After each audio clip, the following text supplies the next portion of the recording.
ఇంకోటి పవన్ కళ్యాణ్ గారిని కాకుండా త్రివిక్రమ్ శ్రీనివాస్ని అలాగే సినీ నిర్మాతని చాలా మందిని కూడా విమర్శలు చేయడం చూస్తున్నాం మనం. అంటే 14 పవన్ కళ్యాణ్ గారి గురించి మాట్లాడితే ఏముంటది, వీళ్ళని కూడా ఇన్వాల్వ్ చేస్తూ ఉంటే అది చర్చ వేదిక అవుతుంది కదా, కాబట్టి వాళ్ళు అలా మాట్లాడుతూ ఉంటారు. ఏదైతే సినీ నిర్మాత టీజీ ప్రసాద్ ఉందో తను చంద్రబాబు నాయుడు మనిషి ఏదైతే అమౌంట్ ఉన్నాయో అవి పంపించడానికి దారి మళ్లించడానికి ఈయన త్రూలో బ్లాక్ మనీగా పంపిస్తున్నారు అని చెప్పి కూడా ఒక ఆరోపణ నడుస్తుంది. ఇప్పుడు మీరు ప్రభుత్వంలో ఉన్నారు, మీకు అనుకూలమైన ప్రభుత్వం కేంద్రంలో ఉంది, వాళ్ళిద్దరి చేత మీ ప్రభుత్వం చేత వాళ్ళ చేత దాని మీద ఎంక్వైరీ చేసి పరిశీలన చేసి నిజంగా చంద్రబాబు నాయుడు గారి డబ్బు తెలుగుదేశం పార్టీ డబ్బు కనుక అట్లా ఎల్లుంటే దాన్ని బయటికి తీసి చెప్పండి. మీరే కదా అధికారంలో ఉంది, మీరు ప్రతిపక్షంలో లేరుగా. అధికారంలో అంటే మీరు చేత కాదా అంటే అది మీరు చెప్పింది నిజం కాదా? మీరు చెప్పింది నిజమైతే ఇది ఇట్లా జరిగింది, ఈ విధంగా నిధులు ఇలా దారి మళ్ళీ మా కోసం మా వ్యతిరేకంగా తెలుగుదేశం పార్టీ నిధులు ఇచ్చేసి ఈ చిత్రం తీయించిందని చెప్పని మీరు నిరూపించండి. వచ్చే నష్టం ఏంటి? మీకు మేలే కదా. దానివల్ల తెలుగుదేశం పార్టీ ఇలా చేసిందని చెప్పుకోవడానికి మీకు అవకాశం కలుగుతుంది కదా. అభాండం వేశారు, అభాండాన్ని నిరూపించుకోవాల్సిన బాధ్యత కూడా మీదే కదా. కాబట్టి అతను తెలుగుదేశం పార్టీ వాడా, తెలుగుదేశం పార్టీ ఇచ్చిన డబ్బులతో చేశాడనేది మీరు విచారణ చేసి ఆ విచారణలో ఆయన దోషిగా తెలిస్తే ప్రజలందరూ కూడా నమ్ముతారు కదా. అవకాశం మీకు ఉంది, ఆ అవకాశాన్ని ఎందుకు సద్వినియోగం చేసుకోలేకపోతున్నారు? మీరు అభాండాలు మాత్రం ఎందుకు వేస్తున్నారు? ఆలోచించుకోవాలి. ప్రజలు కూడా ఆలోచిస్తున్నారు. మీరు చెప్పే అబద్ధాలు ఏమేంటో జనానికి అర్థమైపోతున్నాయి కాబట్టి ఇప్పుడు మీ మీద ఆశలు సన్నగిల్లిపోయి మీరు చెప్పిన అబద్ధాలు, ఆ రోజు మీరు చేసినటువంటి నవరత్నాల యొక్క అభియోగాలు హామీలు కూడా ఈరోజు అవి నెరవేరలేకపోతూ ఉన్నాయి. ప్రజలకు ఎంత హాని జరిగిందో వాళ్ళు తెలుసుకుంటున్నారు కాబట్టి మీ మీద తిరగబడుతున్నారు ప్రజలు. ఆ తిరుగుబాటును చూసి తట్టుకోలేక, ప్రతిపక్షానికి వస్తున్న ఆదరణ చూసి మీకు తట్టుకోలేక ఈ విధమైనటువంటి ప్రేలాపనం వెళ్తున్నారని చెప్పని మేము భావిస్తున్నాం. ఏదో ప్రెస్ మీట్లో కొన్ని టైటిల్స్ కూడా అనౌన్స్ చేయడం జరిగింది. అదేనండి, అంతకంటే చెప్పండి. ఇప్పుడు టైటిల్స్ అంటే ఇప్పుడు నేను చిత్ర పరిశ్రమకు సంబంధించిన వ్యక్తిగా ఏదన్నా అనుకున్నాం అనుకోండి, నేను ఒక సంస్థకి వ్యక్తిని కదా, నేను అనుకున్న దాన్ని తీసుకెళ్ళి ముందు ఛాంబర్లో ఆ పేరు రిజిస్టర్ చేయించుకుంటాం. నా చిత్రానికి ఈ పేరు పెట్టుకుంటున్నాం అని చెప్పని ఒక్కొక్క నిర్మాతకి 2 పేర్లు పెట్టుకోవడానికి అవకాశం ఉంటుంది. మరి నిన్న ప్రదర్శించినందువల్ల ఎంతమంది నిర్మాతలను పెట్టుకొని ఎన్ని సంస్థలు పెట్టుకొని ఆ పేర్లన్నీ దాంట్లో రిజిస్టర్ చేయించుకుంటాడో చూద్దాం. ముందు అది చేయాలి కదా. సంస్థను పెట్టాలా, ఆ సంస్థ పేర్లు రిజిస్ట్రేషన్ చేయించుకోవాలి. కథ నా దగ్గర ఉంది, దీనికి నిర్మాతలు వస్తారు, నటీనటులు వీళ్ళందరినీ ఇప్పుడు చేస్తున్నాను అన్నారు కదా, వాళ్ళందరూ వచ్చి చేసి ఇప్పుడు ఆల్రెడీ వాళ్ళు చేస్తున్నారు. వాళ్ళతో మరి రామ్ గోపాల్ వర్మ గారు కొంతమందిని పెట్టేసి మరి తెలుగుదేశం పార్టీకి వ్యతిరేకంగా, చంద్రబాబు నాయుడు గారికి వ్యతిరేకంగా మరి ఆయన రూపురేఖలతోటి గతంలో చిత్రాలు కూడా నిర్మించడం కూడా జరిగింది కదా వాళ్ళ మనుషులు.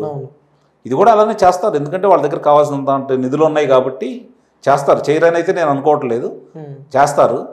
కాబట్టి ఎన్నికల ముందు చేస్తారా, ఎన్నికల తర్వాత చేస్తారా అనేది చూసుకోవాలి. అంటే ఎన్నికల ముందు పవన్ కళ్యాణ్కి బుద్ధి చెప్తారు, ఈ సినిమా తర్వాత వెబ్ సిరీస్ తర్వాత పవన్ కళ్యాణ్ నిజాయితీ ఏదో నేను చూపిస్తాను, ప్రతిసారి పెళ్లిళ్ళ టాపిక్ వస్తుంది సార్. అదే కదా, ఇంకంతకంటే వేరే ఏం లేదు కదా. ఇప్పుడు రాజశేఖర్ రెడ్డి గారి గురించో లేకపోతే జగన్మోహన్ రెడ్డి గారి గురించో మాట్లాడుకుంటూ ఉంటే వాళ్ళకి సంబంధించినవన్నీ బయటకు వస్తాయి. ఇప్పుడు పవన్ కళ్యాణ్ గురించి మాట్లాడాలంటే ఆయన అవినీతి పరుడో లేకపోతే ఏదన్నా కుంభకోణాలు చేశాడంటానికి వీళ్ళ దగ్గర లేవు కదా. వీళ్ళ దగ్గర ఉన్న ఒకే ఒక ఆయుధం ఏంటంటే పెళ్ళిళ్ళు. పవన్ కళ్యాణ్ గురించి మాట్లాడాలి అంటే పెళ్ళిళ్ళు తప్ప రెండోది ఏమి లేదు కదా. పదే అదే మాట్లాడుతున్నారు, వేరే ఏమి లేవు కదా. ఇప్పుడు జగన్మోహన్ రెడ్డి గారి గురించి మాట్లాడుకోవాలంటే ఈడీ 43,000 కోట్ల రూపాయల ఆస్తుల్ని అటాచ్ చేసిందని చెప్పుకుంటారు, 16 నెలలు జైల్లో ఉన్నాడని చెప్పుకుంటారు. మీ నాయకుడి గురించి, మీ నాయకుడి మీద ఇన్ని అవినీతి ఆరోపణలు ఉన్నాయని చెప్పుకుంటారు. మీ నాయకుడు కోర్టుకు వెళ్ళలేదని చెప్పుకుంటారు, 4 సంవత్సరాలు 3 నెలల నుంచి కోర్టుకు వెళ్ళలేదని చెప్పుకుంటారు. పక్కనే ఉన్న ఎన్ఐఏకి సంబంధించి మరి కోడికత్తి కేసుకు సంబంధించి విచారణ జరుగుతూ ఉంటే వెళ్ళి సాక్షిగా బాధితుడిగా నువ్వు వెళ్ళి అక్కడ సాక్ష్యం చెప్పట్లేదని చెప్పుకుంటారు. మీ నాయకుడి మీద గురించి చెప్పుకోవడానికి ఇవన్నీ ఉన్నాయి. బెంగళూరులో ప్యాలెస్ ఉందని చెప్పుకుంటారు, ఇడుపులపాయలో ప్యాలెస్ గురించి చెప్పుకుంటారు, ఎస్టేట్ గురించి చెప్పుకుంటారు, హైదరాబాద్లో ప్యాలెస్ గురించి చెప్పుకుంటారు, ఇప్పుడు మరి తాడేపల్లిలో ఉన్న ప్యాలెస్ గురించి చెప్పుకుంటారు, వైజాగ్లో కట్టుకున్న ప్యాలెస్ గురించి చెప్పుకుంటారు. వీటి గురించి మాట్లాడుకోవడానికి మీ నాయకుడికి కావాల్సిన ఉండే జనానికి. పవన్ కళ్యాణ్ గురించి మాట్లాడుకోవడానికి ఇంతకంటే ఏం లేవు కదా, పెళ్ళిళ్ళ గురించి తప్ప. ఇంకా ఏం చెబుతారు మీరు? చెప్పుకోవడానికి మీకు ఏం లేవు కాబట్టి ఇవే ఉన్నాయి, అయ్యే చెప్పుకుంటున్నారు, వాటి మీద వెళ్ళిపోతున్నారు మీరు. ప్రజలు కూడా అర్థం చేసుకుంటున్నారు. 14 పెళ్ళి గురించి మాట్లాడుకుంటున్నారంటే ప్రజలు కూడా అర్థం చేసుకుంటానే ఉన్నారు. అంటే మీ దగ్గర ఇంతకంటే విషయం ఏం లేదు అతని మీద మాట్లాడటానికి అని. మొన్న తీసుకున్న రెమ్యునేషన్ కూడా ఏదైతే 24 days 25 daysకి ఎగ్జాక్ట్లీ ఒక 80 crores దాకా తీసుకున్నాడు అని చెప్పారు. వీళ్ళకి వచ్చే నష్టమే ఉందండి. ఇచ్చే నిర్మాత ఉన్నాడు, నిర్మాత కదా నష్టపోయేది ఒకవేళ ఏదన్నా వస్తే. వీళ్ళకి ఎందుకు అంత బాధ? ఎక్కువ డబ్బులు ఇస్తున్నారు, ఏమేం చేస్తున్నారు, ఎలా ఉంటాయి ఏందనేది వీళ్ళకి ఎందుకు? అరే 4 kilometers వెళ్తానికి హెలికాప్టర్లో వెళ్తున్నాడు మీ నాయకుడు, 7 kilometers వెళ్తానికి హెలికాప్టర్లో వెళ్తున్నాడు మీ నాయకుడు. ముందు దాని గురించి మాట్లాడిన ప్రజాధనం ఎంత నిరుపయోగం అవుతుంది అక్కడ. ఇప్పుడు ఆ డబ్బులు పెట్టుకుంటే ఇంకో మంచి కార్యక్రమాలు చేసుకోవచ్చు కదా.